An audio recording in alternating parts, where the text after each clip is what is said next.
네, 안녕하세요, 여러분.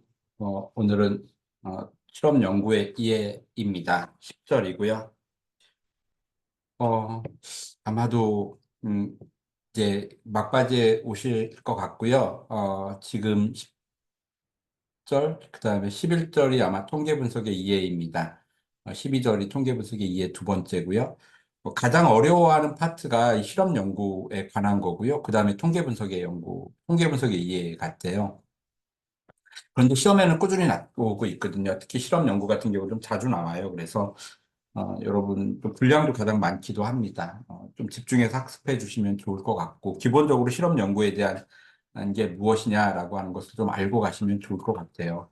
아마도 여러분들이 지금쯤 제가 이렇게 강의 자료 녹화해 놓은 거 보셨을 것 같아요. 그 자료 보셨다면 그 자료에서 실험 연구를 한번 더 보시고 이해하시고 가면 좋을 것 같습니다. 그러면 뭐 그래도 네, 뭐 아무리 어려워도 저희가 반복 학습하다 보면 내 걸로 만들 수 있잖아요. 네, 지금부터 그럼 실험 연구의 이해를 학습하도록 하겠습니다. 네, 기본적으로 실험 연구의 이해에서는 우리가 가장 중요하게 알아야 되는 거는 실험 연구는 특정 변수가 원인이 다른 결과에 미치는 영향을 파악하기 위해 설계된 방법입니다. 독립 변수, 종속 변수, 실험 집단, 통제 집단, 사전 사후조사, 무선화를 학습할 거고요. 실험 연구에서 나타나는 내적 타당도와 외적 타당도를 학습할 예정이고, 실험 연구의 방법에 대해서도 좀 간혹 나오기 시작했어요. 그래서 그 부분에 대해서도 아마 학습을 같이 하겠습니다. 실험은 기본적으로 우리가 어떤 실험을 한다고 그러잖아요. 우리 많이 실험에서 가장 많이 나왔던 게 우리 코로나 상황에서 백신 만드는 거 생각하시면 됩니다. 약을 만들 때 우리가 그 약을 그냥 만드는 건 아니잖아요. 만들고 난 다음에 사람에게 실험을 하고 그 약이 효과가 있는지를 조사한 다음에 그걸 가지고 백신을 만들잖아요. 다른 기본적인 약들은 굉장히 오랜 시간에 걸쳐서 만드는데 코로나 때 같은 경우는 좀 상황이 그렇기 때문에 빠르게 만들기 위해서 백신을 만들었던 거잖아요. 이제 우리 그런 것들을 좀 생각해 보시면 여러분들이 아마 조금 더 이해가 가지 않으실까 싶어요. 그리고 사회과학 연구에서 실험은 주로 이런 겁니다. 그 심리학에서 많이 쓰이잖아요. 우리 과거에 죄수와 어, 우리 또 그 간수라고 하나요? 예, 교도관과 죄수를 구분해서 일반인들을 모아가지고 한 사람은 교도관의 옷을 입혀서 당신은 이제 교도관의 역할을 해. 그다음에 한 부류는 죄수를 모집해서 죄수 역할을 해서 그 두 사람이 어떤 형태로 보이는지를 실험한 걸 통해서 했잖아요. 이제 그런 부분들을 실험 연구라고 하고 또 다른 한편으로는 우리 프로그램 연구 있잖아요.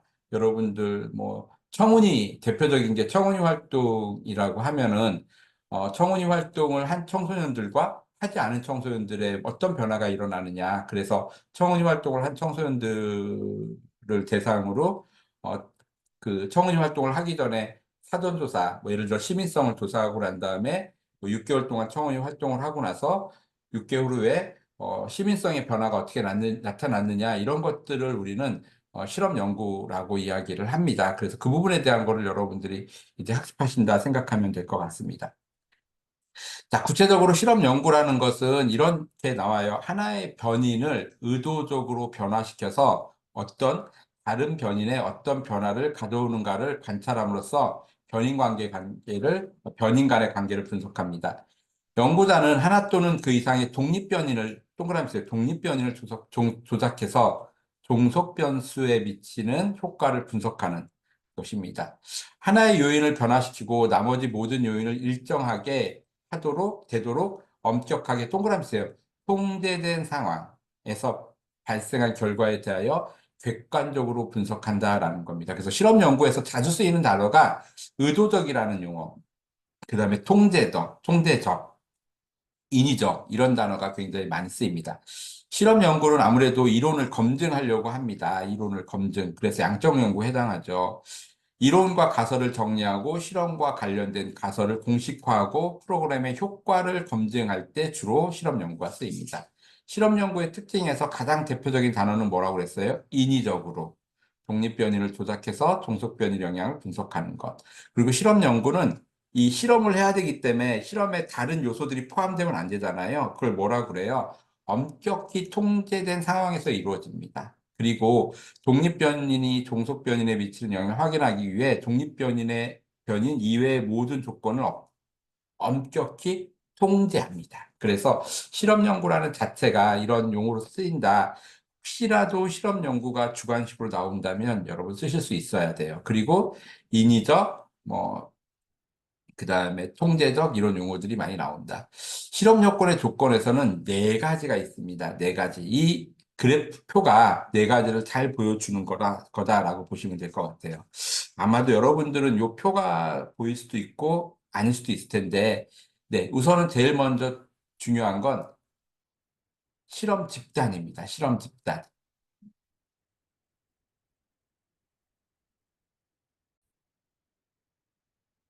네. 실험 연구에서는 조사 대상을 실험 집단과 통제 집단, 집단이 있어야 됩니다. 그러니까 두 집단이 있어야 돼요. 그래서 실험 집단과 통제 집단이라고 하는 실험을 받는 집단, 실험을 받지 않고 비교되는 집단을 이야기하고요. 두 번째는요, 무작위 활당이라고 합니다. 무작위 활당. 이 무슨 얘기냐면 실험 집단과 통제 집단은 무작위로 뽑는 거예요. 그래서 이 두 집단이 동일하다는 전제를 두는 겁니다. 세 번째 요건은 사전 검사와 사후 검사입니다. 사전에 한번 검사를 하고 실험이 하고 난 다음에 검사하는 것. 실험 전 검사, 실험 후 검사. 그리고 여기서 개입이라고 하는 단어가 있습니다. X라고 이야기하는데 이 X는 독립변입니다. 우리가 처치하는 것. 그리고 요 변하는 걸 뭐라고 하느냐? 종속변인이라고 이야기를 합니다. 그래서 이거를 다시 이렇게 풀어보면은 실험 집단과 통제 집단이 있다. 연구에서 설계한 실험이나 처치를 가하여 결과를 검증하는 실험이나 처치를 가하여 결과를 검증하는 집단을 실험 집단 효과를 알아보기 위해서 어떤 실험이나 처치를 동그라미 쓰요 가하지 않고 실험 집단과 비교하기 위한 집단을 통제 또는 비교 집단이라고 이야기합니다. 자, 독립변인과 종속변이 있습니다. 아까 우리 X라고 한 처치 개입 있잖아요. 그것을 이야기합니다. 그래서 실험자가 임의적으로 조작하는 변인을 독립변이, 영향을 주는 변인이라고 이야기하고요. 종속 변이는 실험에 영향을 받는 변인입니다. 영향을 받는 결과 변인을 이야기합니다. 예를 들면 청소년 운영위원회 활동이 시민성에 미치는 영향이라고 했을 때 이 활동, 임의로 조작하는 활동, 또 영향을 주는 변인을 독립변인, 시민성은 종속변인입니다. 사전조사와 사후조사라고 합니다. 사전조사와 실험 처치를 가하기 전에 진행하는 것과 실험 처치를 가한 후에 진행하는 것을 사전조사, 사후조사라고 합니다. 무선하는 별표를 좀 쳐주세요. 실험 집단과 통제 집단을 무작위 추출함으로써 연구자가 조작하는 독립변이 이외의 모든 변인에 대한 영향력을 어떻게 한다? 동그라미, 동일하게 또는 동질적 집단으로 만들어준다라고 하는 게 바로 무선화라고 하는 겁니다. 그래서 무선화라는 단어가 나오면 여러분들 주관식으로 쓰실 수 있어야 돼요. 이해되셨나요? 네, 이런 실험 연구의 장점과 단점이 있을 것 같습니다. 실험 연구는 아무래도 변인 간 인과관계의 방향을 파악하여 독립변인의 효과를 검증합니다. 네, 그래서 정확하게 알 수 있도록 해주죠. 독립변인과 종속변인에 영향을 줄 수 있는 주변 요인이나 변수, 피험자 등을 통제할 수 있죠. 네, 그래서 그런 것들을 통제하는 겁니다. 연구 환경과 병수를 통제해서 실험의 결과만을 관찰할 수 있어요. 그리고 매우 구체적이고 정확한 조작 특정이가 가능하고 정확한 측정이 가능하다는 게 이런 장점입니다. 단점은요, 실험실 상황이 매우 인위적이죠. 사람이 만들어내는 거잖아요. 현실 세계에 존재하지 않는 조건이 발생할 수 있습니다. 예를 들면 아까 죄수와 간수 같은 실험에서는 심리학에서 실험한 건데 실험을 중단했어요. 현실에서 존재할 수 없기 때문에. 네. 실험의 결과가 실제 상황에 그대로 적용되지 않을 수 있고요. 실제 상황에서 대규모 집단에 효과를 미친다고 가정할 수는 없습니다. 즉, 이 일반화를 하기 어려운 거예요, 실험에서는. 네. 그 실험자의 편향이 나타날 수 있습니다. 뭐냐면 실험자는 자신도 모르게 연구에서 기대하는 연구 결과를 얻기 위해 행동하고 피험자는 실험자의 의도와 기대에 맞추려는 경향이 발생합니다. 무슨 얘기냐? 실험자는 아무래도 실험하면 이 연구 결과를 얻기 위해서 행동하잖아요. 그런 부분을 얘기하고요. 피험자는 기대나 의도에 맞추고자 하는 경향이 좀 발생합니다. 자, 실험 조건이 참가자에게 부정적인 영향을 미칠 수 있어 윤리적인 고려도 필요합니다. 이것이 바로 단점에 해당한다. 자, 이 실험 연구의 장점, 단점은 시험 문제에 거의 나오지 않을 것 같아요. 아까 말씀드렸던 요 네 가지 조건이 좀 많이 나올 것 같고요. 그 다음에 실험 연구에서 좀 가장 많이 나오는 문제 중에 하나가 바로 이 실험 연구의 타당도입니다. 예, 우리 앞에서 신뢰도와 타당도 할 때 타당도 하지 않았나요? 네, 거기서 나오는 타당도가 있고 실험 연구에서 나오는 타당도가 있어요. 예, 그것을 우리가 알아보는 겁니다. 자, 실험을 왜 하나요? 실험을 해서 결과를 얻고자 하는 거잖아요. 독립변이에 미치는 효과. 백신 주사를 만들 때 이 실험을 왜 하나요? 이 백신 주사가 실제 효과가 있어야 되는 거잖아요. 실험 연구를 올바로 수행하기 위해서는 이 실험을 당연히 실험 연구의 결과라는 것을 증명해야 됩니다. 그리고 이런 일을 위해서 실험의 내적 및 외적 타당도를 저해하는, 자, 동그라미 치세요. 가외변이. 가외변이는 뭐냐면 독립변인 외에 종속 변수에 영향을 미치는 변인이라고 이야기를 합니다. 조금 더 쉽게 한번 설명을 드려볼게요. 여러분 백신 주사 다시 한번 돌아가 볼게요. 백신 주사를 만들어서 그 백신을 가지고 사람에게 맞춰서 실제로 효과가 있어야만, 면역력이 생겨야만, 그러니까 뭐 코로나가 안 들어오게 해야 이 백신이 효과가 있는 거잖아요. 그런데 이 주사를 외에, 예를 들어서 여러분들 그런 얘기 많이 들어보셨을 거예요. 김치가 효과에 좋다. 뭐 또 홍삼 효과에 좋다. 자, 실험을 하는데요. 사람에게 이 주사도 맞췄지만 그 사람이 김치도 먹고 예를 들어서 뭐 홍삼도 먹어요. 그리고 뭐 다른 건강식품도 먹어요. 자, 그러면 이게 이 백신 때문에 코로나가 예방이 됐을까요? 아니면 김치 때문에 예방이 됐을까요? 아니면 홍삼 때문에 예방이 됐을까요? 잘 모르죠. 그럼 어떻게 해야 돼요? 이 실험을 할 때는 그 백신 주사를 딱 맞히고 난 다음에 그 외에 영향을 미칠 수 있는 모든 요소들을 다 통제하는 겁니다. 그래서 김치도 못 먹게 하고 홍삼도 못 먹게 하는 거죠. 왜요? 그런 걸 먹이면은 자칫하면 실험의 효과라는 걸 증명하기 어려운 거잖아요.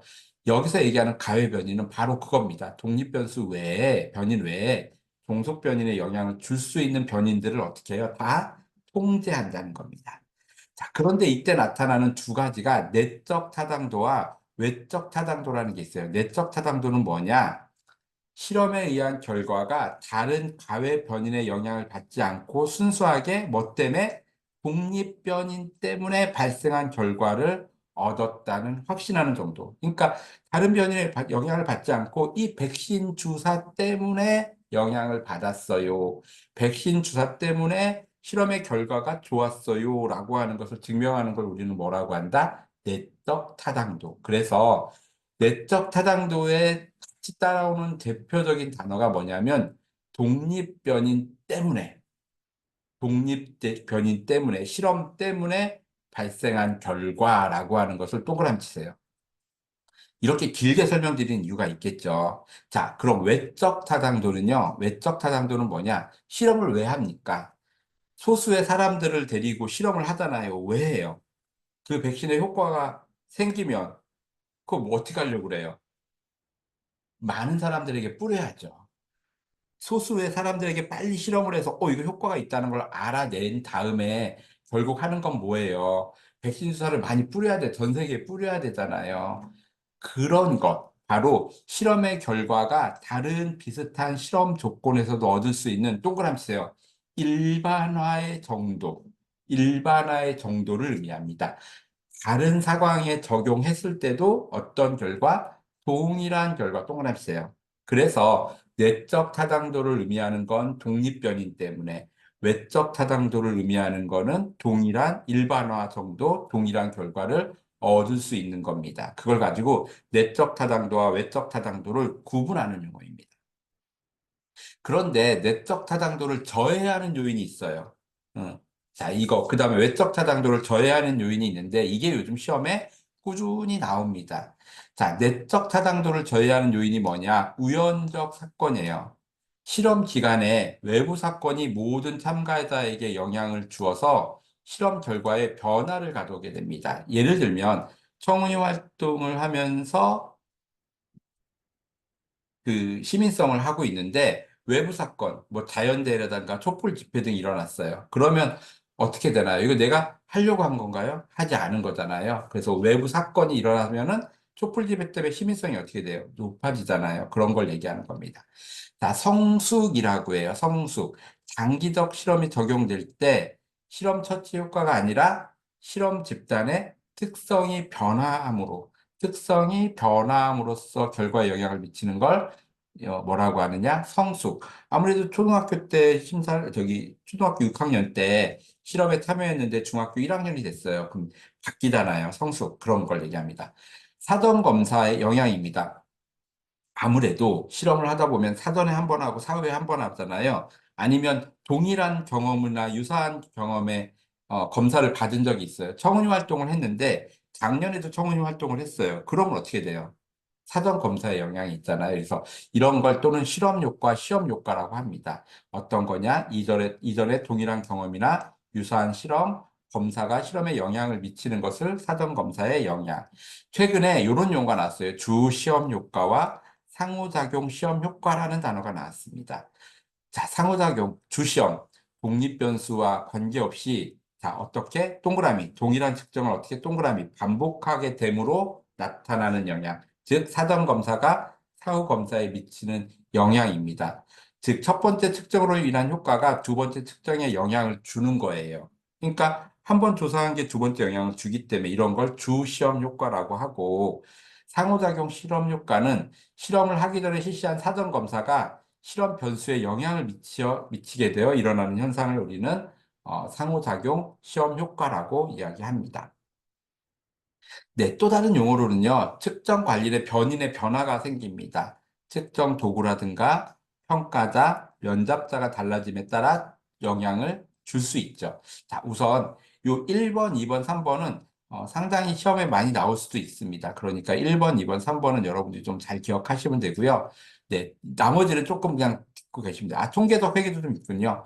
네, 측정 관련 변인의 변화, 측정 도구나 평가자나 면접자가 달라짐에 따라서 실험 결과에 영향을 줄 수 있습니다. 이럴 때는 실험 결과가 좀 바뀌겠죠. 그래서 그 얘기를 하는 겁니다. 네, 그 다음에 이제 통계적 회귀라고 합니다. 동일한 사실을 반복적으로 계속 측정하게 되면 측정치는 어디로 가요? 평균으로 수렴하게 됩니다. 반복적으로 계속 측정하면. 극단적인 점수나 사례나 점수는 전체 평균치로 돌아가는 걸 뭐라고 하느냐라고 하면 통계적 회귀라고 이야기합니다. 그래서 통계적 회귀도 동그라미 치고 별표를 좀 쳐주세요. 자, 표본 선택의 오류입니다. 실험 집단과 통제 집단이 기본적으로 가지고 있는 특성에 심각한 차이가 발생하면 안 되죠. 그걸 뭐예요? 표본 선택의 오류. 실험 대상자가 탈락합니다. 실험에서 실험 중에 탈락하는 경우 남은 참가자 전체가 이 실험 집단을 대표하지 못하면 왜곡을 발생할 수 있습니다. 자, 인과관계의 모호성이라고도 합니다. 어느 것이 원인이고 어느 것이 결과인지 모르면 발생할 수 있습니다. 네, 비행 청소년의 경우에 부모 자녀 관계가 이렇게 악화된 관계가 범죄로 발생했는지, 그러니까 비행 청소년 같은 경우 부모 자녀가 악화돼서 범죄가 발생한 건지 아니면 범죄가 발생했기 때문에 부모 관계가 악화됐는지 이런 것들을 잘 모르면은 이런 인과관계, 그러니까 어떤 게 원인이고 어떤 게 결과인 것이 모를 경우에는 또 내적 타당도가 저해된다라고 보시면 돼요. 실험 변이의 확산 또는 모방입니다. 실험의 내용이 통제 집단에 알려져서 실험 변이의 효과를 올바르게 파악할 수 없는 경우를 이야기합니다. 네, 무슨 얘기냐면 예를 보시면 더 알 것 같아요. 유치원 아이들에게 전래동화를 통한 글자 학습을 가르치고 있어요. 실험 연구를 했더니 실험 연구를 하면 실험 집단은 어떻게 돼야 돼요? 글자 학습한 능력이 향상돼야 되고 통제 집단은 그대로 있어야 되죠. 이게 실험 연구잖아요. 아니 실험을 받았으면 언어 능력이 향상됐어야 되잖아요. 안 받은 집단은요. 그대로 있어야 이 전래 동요가 언어 학습 능력에 좋은 효과를 미친다는 거잖아요. 그런데 이런 일이 생겼어요. 수업 받은 친구들이 전래 동요를 막 부르고 다녔어요. 실험에 참여하지 않은 옆반 가서도 막 불렀어요. 그랬더니 실험에 참여하지 않은 친구들도 자연스럽게 알게 되면서 전래 동요를 통해서 글자 학습이 이루어졌죠. 이런 걸 확산 또는 모방이라고 합니다. 또 재밌는 게 많아요. 통제 집단에 제공되는 실험 변인과 동등한 보상. 통제 집단은 실험을 안 받는 집단이잖아요. 그래서 이런 실험을 안 받기 때문에 약간 미안해서 상쇄할 만한 다른 보상을 해주는 경우에 발생합니다. 신약 개발 시에 투약받지 못했던 실험 집단에 더 많은 관심과 애정을 가짐으로써 실험 효과를 상쇄하게 되는 또 보상적 대항이라고도 있습니다. 통제 집단에 속하게 되어 실험 집단과 경쟁하는 이렇게 딱 보니까 저쪽 반은 막 어, 노래도 부르고 있고 막 그래요. 그 좀 약간 화가 나잖아요, 일단은. 그래서 이럴 때 독립변이 효과를 측정하는 데 어려움이 발생하고 사기 저하, 오히려 실험 집단에 제외됐다는 실망감으로 통제 집단 구성원들 안에서 자포자기하는 현상이 발생하기도 합니다. 이런 것들을 내적 타당도를 저해하는 요인이기 때문에 이런 거 어떻게 해야 돼요? 좀 조절해줘야 돼요. 우연한 사건이 일어나지 않게 못하더라도 뭐 우연한 사건이 촛불 집회 못 나가게 한다던가 사전 검사를 할 때 좀 잘한다거나 또 이렇게 표본 선택을 잘하거나 또 실험 대상자가 탈락하지 않거나 뭐 이런 부분들을 잘 해줘야 되는 겁니다. 이걸 우리는 내적 타당도를 저해하는 요인이다라고 하는 겁니다. 자, 외적 타당도는 뭐예요? 외적 타당도는 이 실험을 하고 난 다음에 이걸 일반인에게 하는 거예요. 일반인에게. 다른 모든 사람들에게. 자, 실험 집단으로 선정된 표본이 모집단을 대표하지 못해요. 모집단을 대표하지 못하면 일반화 시킬 수 있어요? 없어요? 없어요. 그쵸? 모집단을 대표하지 못했는데 어떻게 실험 연구를 다 한 다음에 이게 모집단을 대표하는 것이 될 수 있겠냐는 거예요. 그렇죠. 그렇게 되는 것은 안 된다. 연구 조건의 인위성이라고 합니다. 실험 조건이 너무 인위적이거나 현실 세계에 동떨어져 있으면 연구 결과가 실제 생활에 적용할 가능성이 작아진다라고 하는 거예요. 그래서 너무 인위적이며 일반화 가능성이 적어진다. 상황적 요인이라고도 합니다. 연구가 수행된 특정한 시간이나 장소의 상황적 요인도 외적 타당도에 영향을 줍니다. 아까 뭐 감옥 같은 실험 같은 경우요. 실험을 통해 사용된 특정 절차나 도구가 일상적이지 않거나 특별히 설계되며 연구를 실제 상황에 적용하기 어려울 수 있다. 그러니까 특정 절차예요. 되게 복잡하거나 아니면 특별히 막 요 소수 집단으로 설계된 아까 죄수 설계도 마찬가지일 것 같아요. 이런 걸로 되면 일반 상황에 적용하기 어렵다. 또 실험에 참여한 사람이 실험을 당하고 있다는 것을 알게 되면 평상시와 다른 행동을 보이고 이런 참가자들이 연구에 대하고 인지했을 때 예측할 수 있는 행동을 하게 되면서 이런 것도 또 할 수 없다라고 해서 이 다섯 가지가 나옵니다. 지금까지 시험에서는 내적 타당도를 저해하는 요인 같은 경우에는 상당히 주관식이나 객관식이 많이 나왔는데 지금까지 외적 타당도를 저해하는 요인에서의 사례는 많이 나오지 않았어요. 이게 나오기가 좀 문제가 좀 어려웠어요. 그래서 나오지 않았기 때문에 여러분이 만약에 학습하신다면 조금 더 내적 타당도의 단어들을 더 중심적으로 학습하시면 좋겠습니다. 네, 실험과 관련된 효과가 있습니다. 후광 효과라고 하네요. 어떤 대상이나 사람에 대한 일반적인 견해나 견해가 그 사람, 대상이나 사람의 구체적인 특성을 평가하는 데 영향을 미치는 겁니다. 그래서 어떤 특정한 한 현상을 보고 인간의 다른 측면까지 미루어 짐작하는 걸 후광 효과라고 하고요. 플라시보 효과 여러분 들어보셨죠? 약효가 전혀 없는 가짜 약을 진짜 약인 것처럼 가장해서 환자에게 복용했을 때 환자가 그걸 믿고 병세가 호전되는 것을 이야기합니다. 호손 효과라고도 해요. 호손 효과는 기관 운용론에 나왔는데 연구의 대상이 연구의 대상이 연구 목적을 알게 된 거예요. 평상시와는 다르게 행동함으로써 연구 결과에 영향을 미치는 것을 우리는 호손 효과라고 합니다. 학부모 공개 수업도 그렇습니다. 보통 학교에 가면은 우리 이제 그 이제 공개 수업을 하잖아요. 그러면 어때요? 막 발표할 때 막 손들고 잘하잖아요. 네, 이미 이제 공개 수업을 한다는 것은 다른 사람들이 본다는 걸 알기 때문에 자신의 행동이 좀 영향을 미치잖아요. 이런 것을 우리는 호손 효과라고도 합니다. 네, 가해 변인을 통제해 줘야 되는데 우리 가해 변인 또는 외생 변수라고도 이야기하는데 사실 엄밀하게 얘기하면 가해 변인과 외생 변수는 조금 다른데 실험 연구에서는 가끔 외생 변수가 쓰여서 넣어놨습니다. 자, 가외 변이는 독립 변수와 종속 변수 간의 관계를 왜곡할 수 있는 요인을 뭐라고 해요? 가외 변이. 자, 주관식으로 가해 변인이 나온다고 하면 쓰실 수 있어야 됩니다. 가해 변인을 적절히 통제하지 않으면 연구 결과에 뭐가 내적 타당도에 부정적인 영향을 줄 수 있다고 합니다.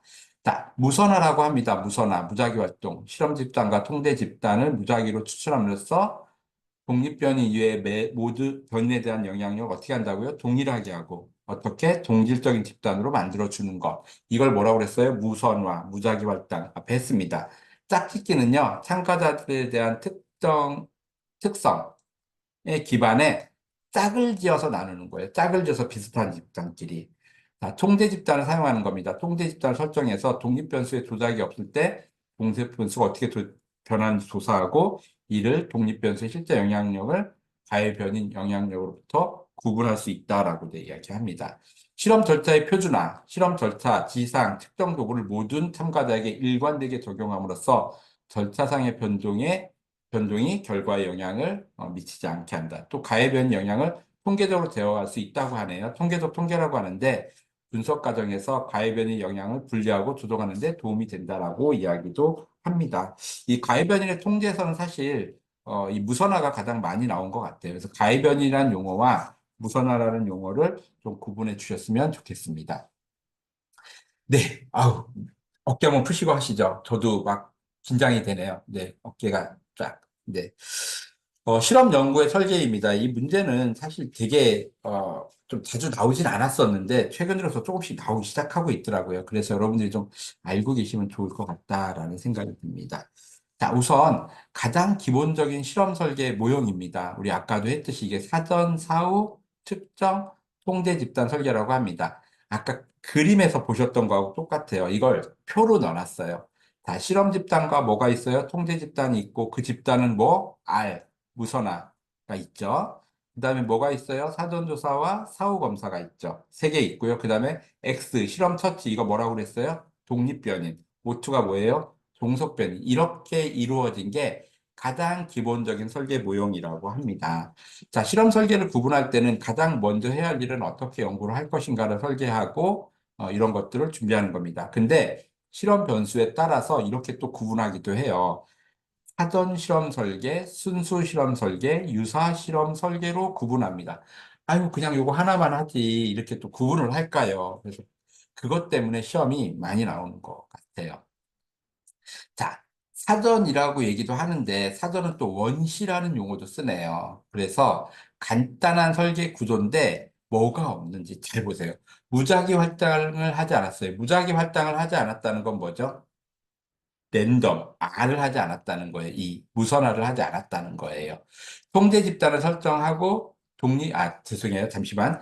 이 순수 진 실험 설계는 완전한 실험 설계 모형이에요. 아까 사전사후 통제 집단 설계하고 마찬가지입니다. 그리고 유사 준 실험 설계라는 게 있습니다. 이 세 가지가 있습니다. 그래서 사전, 순수, 유사가 있는데 이 사전 실험에서는 간단한 설계 구조를 갖지만 무작위 할당이나 뭐가 없어요? 통제 그룹이 없어요. 그러니까 무작위 할당도 안 했으니까 R도 없고 통제 그룹도 없는 거예요. 자, 그런데 요 유사 실험 설계, 준 실험 설계는 무작위 할당이 어렵거나 불가능할 때 씁니다. 어, 그런데 여기서 실험 집단과 통제 집단 사이에 자연적 차이를 이용한다고 해요. 그래서 통제 집단은 있는 거예요. 자, 사전 실험 설계에서는 뭐가 없어요? 무작위 활동도 없고 통제 그룹도 없습니다. 자, 그 다음에 진 실험 설계는 무작위 할당, 통제 집단, 독립 변수와의 조작까지 다 있는 거예요. 자, 유사는 무작위 활동이 어렵거나 불가능할 때 하며 통제 집단 사이의 자연적 차이를 이용하는 겁니다. 그런데 여기에 사전은 또 이렇게 세 개가 있고요. 순수도 이렇게 세 개가 있고요. 유사도 이렇게 네 개가 있어요. 각각을 좀 살펴봐야 될 것 같은데, 그런데 너무 복잡해. 나 힘들어. 라고 하시면 이건 반드시 기억하셔야 돼요. 사전, 사후 측정, 통제, 집단, 설계. 이거 뭐예요? 아까 요거예요. 요거. 그리고 솔로몬 사집단 설계. 솔로몬 사집단 설계는 지금까지 꾸준히 얘기했어요. 이거 언젠가 시험에 나올 것 같습니다. 라고 얘기했는데 23년에 나와버렸어요. 네, 그래서 근데 요거는 또 객관식으로 나왔기 때문에 주관식도 나올 수 있을 것 같아요. 그래서 여러분 기억하시고 계시면 돼요. 이 두 가지는 좀 기억해 주시면 좋겠다. 근데 어떻게 다른지를 이제 좀 모형을 보면 알 수 있어요. 아까 사전 실험 설계라고 그랬잖아요. 원시 실험 설계 가장 기본적인 형태로 실험 설계의 복잡한 통제 방법이나 무작위 활동을 사용하지 않습니다. 실험을 거의 통제하지 못해 내적 타당도에 문제가 되는데 보세요. 실험 집단만 있어요. 부서나 있어요, 없어요? 통제 집단 있어요, 없어요? 없어요. 사전 검사 있어요, 없어요? 사전 검사가 없고 통제 집단이 없는 겁니다. 그러니까 이건 단일 사례 연구라고 합니다. 단일 사례. 자, 두 번째는요, 정태적 집단 비교, 정태적 두 집단. 사전 검사가 없는데 통제 집단은 있어요. 실험 집단과 통제 집단은 있어요. 근데 중요한 거 있습니다. 사전 검사도 없는데 뭣도 없어요. 이게 여기에요. 여기에 R이 없어요. R이 그죠? 무선화가 없어요. 정태적 집단 비교. 자, 단일 집단 사전 사후 설계라고 하래요. 사전 검사는 있는데 여기 뭐가 없어요? 통제 집단이 없어요. 또 뭐도 없어요. 또 실험 집단인의 R도 없어요. 무선화도 없어요. 그러니까 그냥 한 집단의 사전 검사와 사후 검사만을 했다라고 보시면 될 것 같아요. 순수 실험 설계는 가장 완벽한 실험의 기본적인 특성을 모두 갖추고 있었잖아요. 변인의 조작, 통제 집단이 존재하고 또 뭐가 존재해요? 무작위 활동. 실험의 네 개 요인을 모두 갖춘 겁니다. 사전, 사후 측정, 통제 집단 설계는 모든 걸 갖춘 거. 그래서 아까 그림에서 똑같이 보였죠? 실험, 통제, 무선화, 사전 검사, 처치가 있어요. 자, 그런데 보세요. 사후 집단 통제, 이제 사후 측정, 통제 집단이라고 해요. 사전 검사는 없어요. 여기 앞에 있어요, 없어요? 사전 검사가 있어요, 없어요? 없으나 집단이 어떻게 무선 할당이 이루어졌어요. 실험 집단과 통제 집단이 무선으로 이루어지고 사후 검사만 했네요. 그러면 사전 검사에 비교를 할 수 없지만 집단 간 비교는 되잖아요. 그래서 사전 검사는 없지만 그래서 뭐라 그래요? 사후 측정. 여기는 사전 사후 측정. 솔로몬 네 집단 설계는 가장 중시하는 이 모두를 포함하는 거예요. 그리고 효과, 사전 검사 상호작용 효과를 검증할 수 있대요. 자, 시간과 비용의 문제로 실제로 자주 사용하지 않습니다. 보세요. 실험 집단과 통제 집단이 있어요. 다 하죠. 그런데 이 집단 보세요. 실험 집단 이와 통제 집단 이가 있는데 사전 검사가 있어요, 없어요? 없죠. 그러니까 이게 가장 완벽한 솔로몬 네 집단의 설계 모형이에요. 그래서 이 문제도 나왔었습니다. 자, 유사 실험 설계라고 해요. 실험의 상황이 아닌 실제 상황에서 독립 변이를 조작하여 연구하는 설계이고요. 자, 피험자들을 무선 할당하지 않는 걸 제외하고는 실험의 모든 요소를 어떻게 한다고요? 갖추고 있습니다. 보세요. 어, 비동질 통제 집단이에요. 집단이 동일하지 않다. 예, 예. 그런데 뭐가 없어요? R이 없어요. 사전 검사도 하고 사후 검사도 해요. 단일 집단 시계열, 또 밑줄 수 단일 집단, 무선 할당이 안 됐고, 반복적으로 이렇게 해서 집단을 사전 검사하고 사후 검사하는 거예요. 그래서 한 개의 집단만 가지고 실험 처치를 하는 거죠. 중다 시계열이라고 합니다. 중다. 여긴 단일 집단, 여긴 중다, 두 집단. 그래서 여러 번 실험하잖아요. 다른 건 집단이 실험 집단과 통제 집단이 있죠. 근데 뭐가 없어요? 무선이 없는 거예요. 반복 실험 설계는 한 번 하고 실험하고 또 한 번 하고 실험하고 또 한 번 실험하는 이게 반복 실험 설계다라는 거 보시면 될 것 같아요. 이렇게 종류가 좀 다양하게 있습니다. 그래도 여러분들이 그 종류에 따라서 어떤 실험 설계인지 설계인지를 구분하시면 돼요. 그런데 지금까지는 이따 기출문제 풀어보겠지만 앞에 있는 요 세 가지 순수 실험 설계가 주로 나왔다라고 보시면 될 것 같습니다. 다시 문제를 풀어보는 겁니다. 10절 문제를 한번 좀 풀어보세요.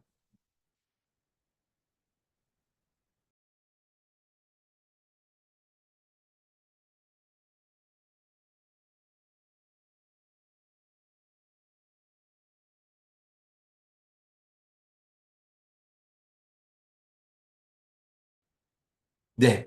이제 문제 다 풀어보셨나요? 10절 기출 문제입니다. 네. 실험 연구에 관한 설명으로 옳지 않은 것은 이라고 합니다. 변수의 인과관계를 밝히고요. 엄격하게 통제할수록 일반화의 가능성이 높나요? 옳지 않은 거. 네. 통제할수록 그 다음에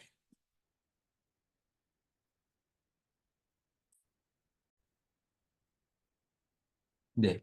실험을 엄격하게 통제할수록 일반화 가능성은 낮습니다. 예, 이거 답은 2번입니다. 자, 인위적인 처치나 자극이 독립 변수고요. 실험 대상의 중도 탈락은 내적 타당도, 내적 타당성, 그 다음에 반복 측정하면 시험 효과가 발생할 수 있잖아요. 그러니까 답은 2번입니다. 자, 실험 설계에 관한 설명으로 옳은 것은 이라고 합니다. 옳은 것은 이라고 합니다. 자, 처치, 자극, 환경 자극력을 조건을 의도적으로 통제하죠. 연구상에서 가해진 인정의 처치나 자극이 종속 아니죠. 독립 변수 써주세요. 독립 변수. 인위적인 처치나 자극을 가한 집단이 통제 집단 아니죠. 무슨 집단? 실현 집단. 관찰 대상이나 현상에 대해 전혀 개입하지 않는다. 않나요? 이건 개입하잖아요. 관련된 변수 간의 인과관계를 밝히려는 연구 방법이다. 2번이, 네, 5번이 정답입니다. 자, 이상적 실험 설계에서는 무선 할당과 가외 변인에 대한 통제를 가정한 상태에서 땡땡 집단을 대상으로 사전 검사를 하고 실험 처치를 가한대요. 가한대요. 자, 그 다음에 가하지 않는데요. 뭐죠? 실험 집단과 통제 집단입니다. 실험 연구에 관한 설계 설명으로 옳지 않은 것은 이라고 합니다. 관련된 변수 간의 인과관계를 밝히고요. 의도적으로 조작 혹은 통제하고요. 연구사항에서 가해진 인위적인 처치나 자극이 독립 변수고요. 인위적인 처치나 자극을 가지 않는 집단이 통제 집단이죠. 실험 상황의 인위적이 높을수록 인위성이 높을수록 일반화의 가능성은 낮습니다. 그래서 답은 5번이다. 라고. 자, 그 다음에 5번 넘어갈게요. 5번. 네, 요거는 이제 종류가 나온 거예요. 종류가 이렇게 나왔어요. 청소년 프로그램에 참여한 청소년 대상으로 프로그램 참여 후의 측정 결과를 비교했대요. 측정 전, 후. 자, 단일 집단 사후 측정 설계 맞아요? 사후만 했나요? 사전 사후. 네, 그러니까 아니죠. 이건 틀렸고 단일 집단 사전 사후 측정 설계 이건 좀 맞는 것 같네요. 집단을 비교했나요? 참여 전후인데 아니잖아요. 통제 집단 사전 사후인가요? 통제 집단은 실험 참가하지 않는 집단이잖아요. 통제 집단 사후 측정 설계인가요? 아니죠. 그러니까 답은 뭐예요? 2번이에요. 사실 이거 조금 어렵지만 잘 이해해 보면 그렇죠? 통제 집단은 실험에 참가하지 않는 집단이잖아요. 그러니까 결과를 비교할 필요가 측정 전후의 결과를 비교하지 않잖아요. 그러니까 이것은 그렇게 됩니다. 자, 가장 적절한 새롭게 개발한 자기 이해 프로그램이 기존 프로그램과 비교해 더 효과가 있는지를 통계적으로 검증하기 위해 서울에 거주하는 청소년들을 20명에게 A를, 제주에 거하는 청소년들을 20명에게 B를 실시할 예정이다. 뭐예요, 이거? 뭐예요? 네. 질적 사회 연구 아니죠. 요거 아닙니다. 그다음에 솔로몬 네 집단도 아니죠. 자, 두 집단이잖아요. 단일 집단이 아니라 두 집단이니까 단일 집단도 아닙니다. 진 실험 설계냐, 준 실험 설계냐에 해당하는 겁니다. 근데 여기서 하나 중요한 키워드가 있어요. 자, 우리 앞으로 잠깐 돌아가 보세요, 여러분들. 앞으로 잠깐 돌아가시면 책에서 한번 보세요. 순수 실험 설계라고도 이야기하고 순수 실험 설계가 진 실험 설계잖아요. 준 실험 설계, 유사 실험 설계는 뭐죠? 무선 할당이 없잖아요. 자, 여기서 아주 중요한 게 있어요. 서울에 거주하는 20명과 제주에 거하는 20명을 무선 할당했나요? 두 집단이 동일한가요? 그걸 가정할 수 없잖아요. 그러니까 뭐예요? 준실험 설계에 해당한다라고 보시면 될 것 같습니다. 네, 그 다음에 다음에서 활용할 수 있는 개발한 자해 방지 프로그램 효과를 검증하기 위해 60명을 세계 집단으로 무선 활당했대요. 무선 활당. 그러니까 이거 뭐예요? 이거 무슨 순수 실험 설계예요. 프로그램 실행 전후에 두 번에 걸쳐 자해빈들. 자, 전후. 네, 뭐예요? 통제 집단, 사전, 사후, 설계죠. 네, 통제 집단. 라틴 정방향 아니고요. 단일 집단 아니고요. 솔로몬 네 집단 아니고 준실험 설계도 아닙니다. 통제 집단, 사전, 사후 검사 설계가 네, 맞습니다. 네, 그다음에 8번 같은 경우는요. 통제 집단 사전 사후 측정 설계와 통제 집단 사후 측정 설계를 통합한 형태라고 합니다. 이 그림 보시면 알잖아요. 이거 뭐죠? 네, 솔로몬 네 집단 설계입니다. 솔로몬 네 집단 설계. 주관식으로 나왔네요. 8번은. 자, 9번은요. 타당도에 대한 부분입니다. 타당도. 자, 땡땡은 연구 결과에서 나타나는 변화가 독립변수 변화에 의한 것임을 확신할 수 있는 정도를 나타내는 것이라고 합니다. 예, 실험에서 나타난 종속변수 변화가 의도와는 달리 독립변수가 아닌 요인에 따라 다른 요인에 의한 변화 가능성을 따져보는 것이다. 외부의 우연한 사건이나 시간의 경과 등이 자, 이거 뭐예요? 내적 타당도입니다. 그쵸?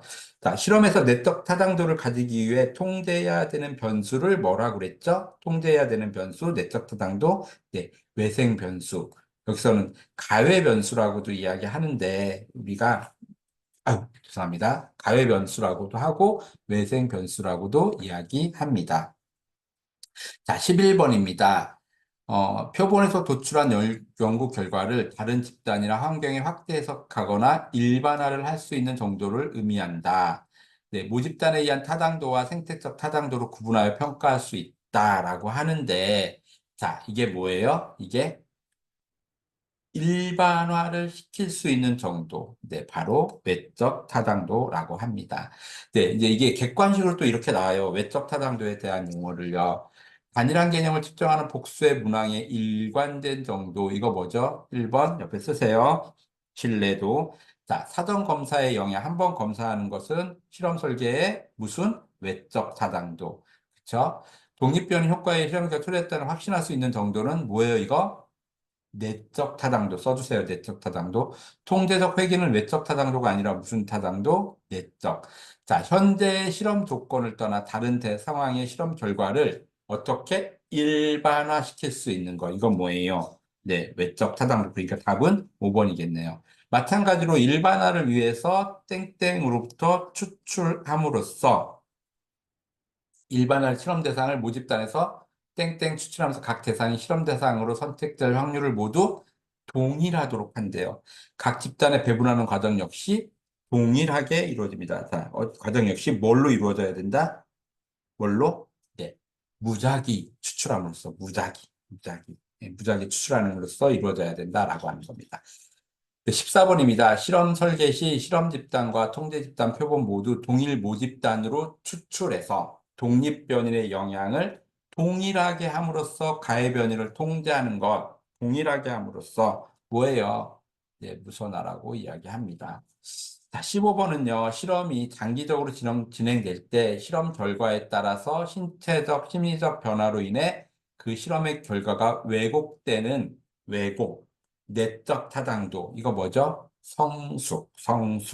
네. 그 다음에 16번입니다. 이건 이제 처음으로 계산식이 나왔어요, 여러분. 자, 실험 집단이 28점에서 62점으로 상승했습니다. 몇 점이 상승했죠? 네, 28점이 상승했어요. 그리고 통제 집단은 원래 26점이었는데 30점으로 상승을 조금 했네요. 4점이 상승했죠. 이거 어떻게 풀어요? 답은 둘 중에 하나일 것 같아요. 실험 집단이 상승한 32점이냐, 아니면 32점을 실험에서 했지만, 기본적으로 실험을 안 했으면 4점은 올랐으니까 4점을 빼고 한다. 그럼 뭐냐? 28이잖아요. 그래서 28이냐, 30이냐, 이런 건데, 여기서 답은 28입니다. 네, 빼주는 겁니다. 17번, 시카고에서 전기회사에서 실시된 실험을 통해 발견된 땡땡 효과는 실험 결과가 독립변수의 실제적인 처치 효과에 기인했다기보다는, 자, 또 밑줄 치세요. 시험자 자신이 실험에 참여하고 있다는 것을 인지하게 됨으로써 평소와 다른 행동을 함으로 연구 결과에 영향을 미치는 것. 이거 뭐죠? 이거 뭐죠? 네, 호손 효과입니다. 자, 실험에서 실험 대상자에게 반복적인 측정을 함으로써 영향을 미치는 것을 시험 효과라, 반복적인 측정. 자, 시험 효과는 두 가지의 종류가 있는데 그중 땡땡은 실험 측정 과정에서 첫 번째 측정으로 인한 학습 효과가 두 번째 측정에 영향을 주는 것을 이야기합니다. 토익 시험을 한 번 보고 공부를 전혀 하지 않은 상태에서 두 번째 시험을 볼때 첫 번째 시험을 통해 시험 요령을 터득하고 익숙해져서 더 좋은 점수가 나오는 경우를 갖게 됩니다. 이걸 뭐라고 하죠? 주시험 효과라고 합니다. 주시험 효과. 그래서 시험 효과에서는 두 가지가 나와요. 주시험 효과와 상호작용 시험 효과가 있는데 이것을 설명하는 거다라고 보시면 될 것 같습니다. 네, 이렇게 실험 연구에 대해서 알아봤어요. 굉장히 장시간에 걸쳐서 설명이 됐고요. 실험 연구가 초반에도 말씀드렸듯이 가장 어려운 또 문제 중에 하나입니다. 여러분들이 반복적으로 좀 학습하셔야 될 것 같아요. 그래서 크게 실험 연구란 무엇이냐가 이제 첫 번째, 두 번째는 실험 연구의 내적 타당도와 외적 타당도를 구분할 수 있는 것. 그 다음에 내적 타당도를 저해하는 요인, 가해변이는 뭐가 있고 외적 타당도를 저해하는 요인은 뭐가 있는지를 찾아서 그것을 구분하는 것. 특히 내적 타당도에서는 뭐 우연한 사건이나 성숙 효과나 시험 효과나 통계적 회귀나 이런 단어들이 또 주관식으로 나올 수도 있다. 그리고 외적 타당도. 그 다음에 실험의 연구 설계. 사전 실험 설계, 순수 실험 설계, 원시 유사 실험 설계 이런 것들이 있는데 구분 어떻게 하는지를 학습하셨습니다. 모두 수고하셨습니다. 공부 열심히 하실 여러분 응원하고요. 다음 시간에 또 뵙도록 하겠습니다. 수고하셨습니다.